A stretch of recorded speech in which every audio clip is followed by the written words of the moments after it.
Bonjour à tous, aujourd'hui nous allons aborder une nouvelle séquence sur les probabilités. La première chose à connaître lorsqu'on parle de probabilité, c'est la notion d'expérience aléatoire. Tout le chapitre des probabilités sera axé autour de cette notion. Une expérience aléatoire, c'est une expérience dont on connaît tous les résultats possibles, que l'on peut répéter dans les mêmes conditions, mais dont le résultat n'est pas prévisible. Par exemple, lorsque je lance un dé, je peux répéter cette expérience plusieurs fois. Je connais tous les résultats possibles, obtenir un nombre entre 1 et 6, mais je ne peux pas savoir à l'avance lequel de ces résultats j'obtiendrai au bout de chaque lancé. L'ensemble de ces résultats possibles, c'est ce qu'on appelle une issue. Lorsqu'on lance une pièce, il existe deux issues, pile ou face. Lorsqu'on lance un dé, 6 issues, 1, 2, 3, 4, 5 et 6. En général, on s'intéresse à un regroupement d'issues qu'on appelle un événement. Un événement, c'est un ensemble de résultats que l'on peut obtenir lors d'une expérience aléatoire. Cet événement, il est constitué d'une ou de plusieurs issues de l'expérience. Par exemple, si on lance un dé à 6 faces, on peut s'intéresser à l'événement A, obtenir un nombre pair. Cet événement est composé de 3 issues, 2, 4 et 6. Mais un autre événement aurait pu être également obtenir un multiple de 3, composé lui des issues 3 et 6. Voyons maintenant une mise en application. Pour notre mise en application, nous disposons de 3 situations. Pour chacune d'elles, il faut indiquer s'il s'agit d'une expérience aléatoire et puis éventuellement indiquer les issues associées le cas échéant. Notre premier exemple est le lancer d'un dé à 6 faces numéroté de 1 à 6. Il s'agit de l'exemple que nous avons énoncé précédemment dans notre cours et donc nous savons qu'il s'agit bien d'une expérience aléatoire. On peut la répéter plusieurs fois, on en connaît toutes les issues, mais on ne peut pas savoir à l'avance sur quel résultat l'on va tomber. L'ensemble des issues possibles est 1, 2, 3, 4, 5 et 6. Mais à chaque fois, je ne saurai pas sur laquelle de ces 6 je vais tomber. Deuxième situation proposée, piocher une boule dans une urne opaque contenant 3 boules rouges et une boule jaune. Ici, il s'agit là encore d'une expérience aléatoire. Je peux répéter cette expérience plusieurs fois. Je connais toutes les issues possibles, obtenir une boule rouge ou obtenir une boule jaune, mais à chaque tirage, je ne peux pas savoir sur laquelle de ces deux issues je veux tomber. Donc, il s'agit bien d'une expérience aléatoire, dont les issues sont rouge et jaune.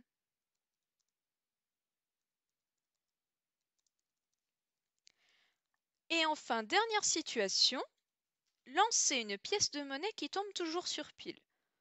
Je peux répéter cette expérience plusieurs fois dans les mêmes conditions. Lorsque je lance une pièce, je connais les deux issues possibles, pile et face. Par contre, ici, une condition fait défaut, c'est le fait que l'on ne connaisse pas à l'avance le résultat. Ici, c'est sans équivoque, le seul résultat possible, c'est pile. Comme nous pouvons prédire le résultat, il ne s'agit pas d'une expérience aléatoire. Il ne s'agit pas d'une expérience aléatoire, car le résultat est connu d'avance. Nous allons maintenant passer à un exercice d'entraînement.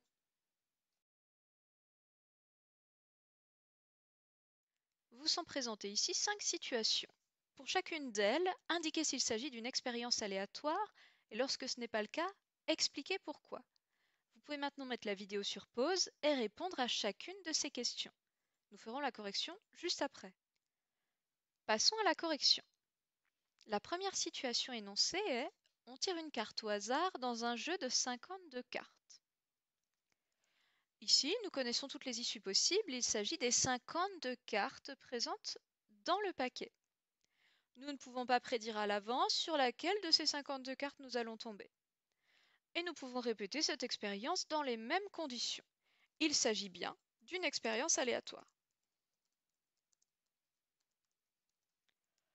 Deuxième cas, on lance un dé cubique truqué qui tombe toujours sur 6. On peut répéter cette expérience plusieurs fois dans les mêmes conditions. On connaît toutes les issues possibles, 1, 2, 3, 4, 5 et 6. Par contre, on connaît d'avance le résultat de l'expérience. Et en ce sens, il ne s'agit donc pas d'une expérience aléatoire, car le résultat est connu d'avance. Il s'agit du 6.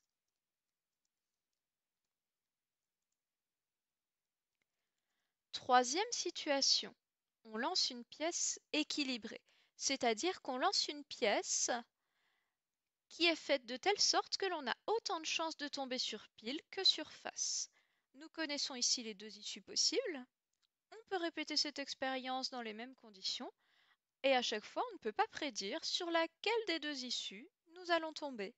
Donc c'est bien une expérience aléatoire.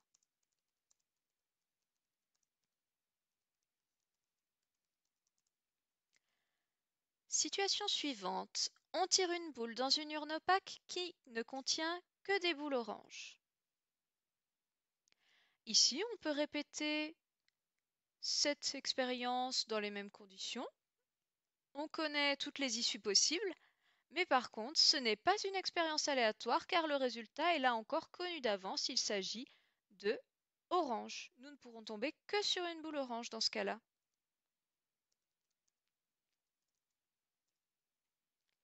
Et enfin, dernière situation, on tire une boule dans une urne opaque qui contient 3 boules rouges et une boule blanche. Ici, on peut répéter encore une fois cette expérience dans les mêmes conditions. On connaît les deux issues possibles, rouge ou blanc, mais à chaque fois, on ne pourra pas savoir sur laquelle des deux issues nous allons tomber. C'est bien la définition d'une expérience aléatoire. Alors toutefois, malgré le fait que nous ne puissions pas savoir sur laquelle des deux couleurs nous allons tomber, nous pouvons dire une chose, qui est que la probabilité de tomber sur une boule rouge est plus élevée que celle de tomber sur une boule blanche, puisque les boules rouges sont présentes en plus grande quantité que les boules blanches dans l'urne. Vous pouvez continuer à vous entraîner sur cette notion d'expérience aléatoire.